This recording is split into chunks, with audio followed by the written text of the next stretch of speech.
Buenos días, buenas tardes. Les habla Danilo Antón.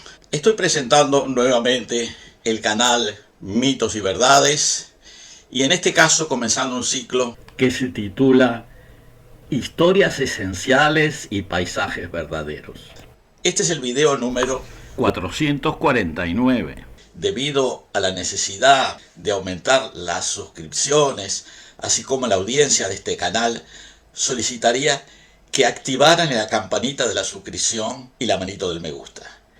En este momento presentaremos el video histórico-geográfico titulado En estas sociedades no había ni reyes ni emperadores. Buscaron a un rey, pero no lo encontraron.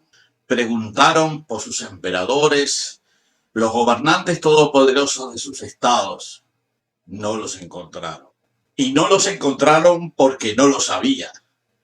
La profunda impresión que habían causado las sociedades americanas en los primeros europeos que las visitaron tenían razón de ser. Eran sociedades que habían desarrollado sistemas respetuosos de la naturaleza y de las opiniones y derechos de sus integrantes, con una consideración muy especial por la libertad individual y colectiva. Estos enfoques se extendían por todo el continente, desde los Inuit del Ártico hasta los Yagán de la Tierra del Fuego, desde los Apaches de las montañas norteamericanas a los Tupí guaraní de las selvas sudamericanas, desde los Charrúas de las praderas a los Arawak de las islas. Cuando llegaron los europeos a América del Norte, en la tierra de los hurones, trataron de encontrar al rey, pero no lo encontraron. Lo mismo pasó en la costa pacífica de Sudamérica. Trataron de encontrar al rey de los mapuches y tampoco lo encontraron. Ni podían encontrarlo, porque estas naciones funcionaban de otra forma. No había monarcas absolutos ni hereditarios. La intervención de los dirigentes era mínima. No había autoridad en el sentido europeo de la palabra. Entre los iroqueses el sistema político era de tipo federal representativo, donde la libertad individual estaba solamente limitada por el marco social y espiritual en que vivían sus integrantes, con escasa o nula intervención de sus líderes. Los guaraníes de América del Sur tenían, y aún tienen, un sistema que requiere unanimidad para la toma de decisiones. A veces, para lograr dicho acuerdo, se hace necesario prolongar las reuniones por mucho tiempo. Al fin de cuentas, si alguien continúa discrepando, el acuerdo no se produce y la decisión no se toma. Se encontraban prácticas políticas similares en muchas otras naciones americanas. Entre los Com, también llamados Tobas, del Chaco, entre los Nivaclé, entre los Lengua, también del Chaco, entre los Charrúas, los Arawak y muchos otros. En los pueblos originarios de América no existía la propiedad privada de la tierra. Como señalábamos anteriormente, esta era considerada sagrada y por lo tanto era inconcebible su apropiación individual.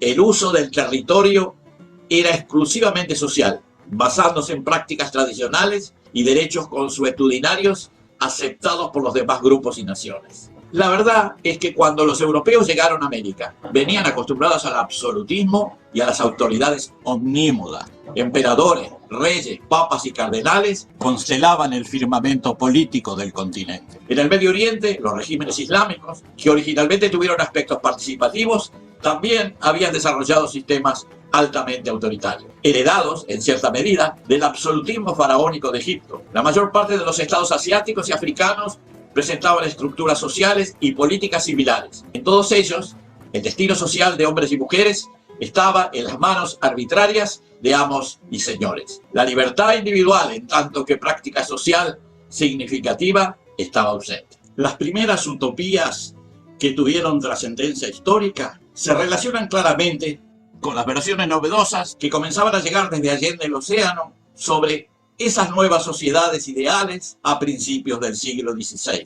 Ya en 1508, Erasmo de Róterdam escribió su famosa obra El elogio de la locura, cuya heroína había nacido en las Islas Afortunadas, un lugar similar al Brasil que unos pocos años antes había descrito Alberico Vespuccio. Allí la gente vivía en estado natural y la tierra proveía el sustento sin esfuerzo. Dicha obra la escribió Erasmo durante su visita al amigo Tomás Moro, en Londres. Fue precisamente ese filósofo inglés quien, siguiendo los pasos de su colega, habría de escribir la primera utopía de amplia divulgación, incorporando elementos de las nuevas sociedades americanas. Se trata de la obra titulada precisamente Utopía, escrita en 1516, en la que Tomás Moro describió en forma elíptica las características de las comarcas americanas recientemente visitadas por Alberico Vespucci y otros exploradores. Tomás Moro era hijo de un magistrado inglés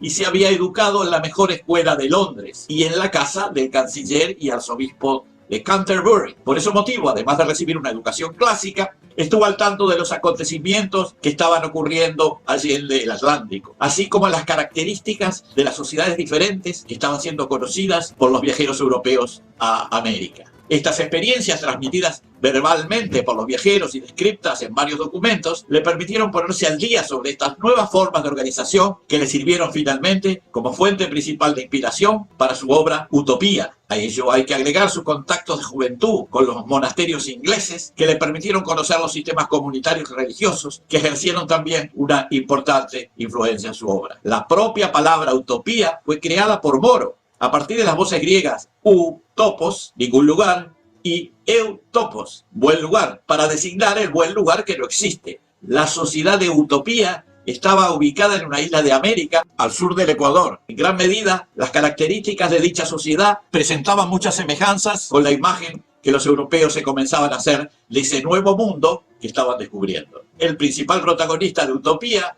era un portugués de nombre Rafael Isloteus. La utopía de Moro se basaba en la igualdad y en la inexistencia del dinero. Todos los miembros de Utopía participaban en un plano de igualdad en las actividades relacionadas con la alimentación, vestimentas, vivienda, educación, filosofía, guerra y religión. Se trataba de una sociedad profundamente religiosa, basada en un Dios justo y bueno, que regía el mundo y que premiaba o castigaba las buenas o malas acciones en un mundo más allá de la muerte. La importancia de Moro en el desarrollo del pensamiento ulterior europeo es enorme y frecuentemente subestimada. Su influencia fue tal vez mayor fuera de Inglaterra que en su propio país.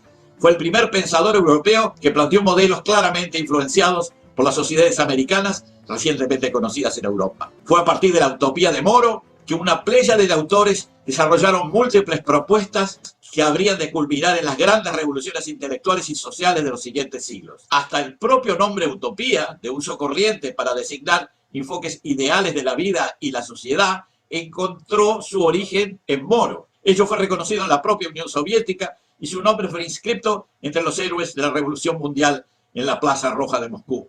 Finalmente, Moro significó un modelo de vida y de virtud que fue reconocido por la Iglesia, que terminó canonizándolo en 1935. Algunos años después de la publicación de la obra de Moro, el 6 de julio de 1535, por negarse a reconocer a Enrique VIII como cabeza de la Iglesia de Inglaterra, Tomás Moro fue decapitado.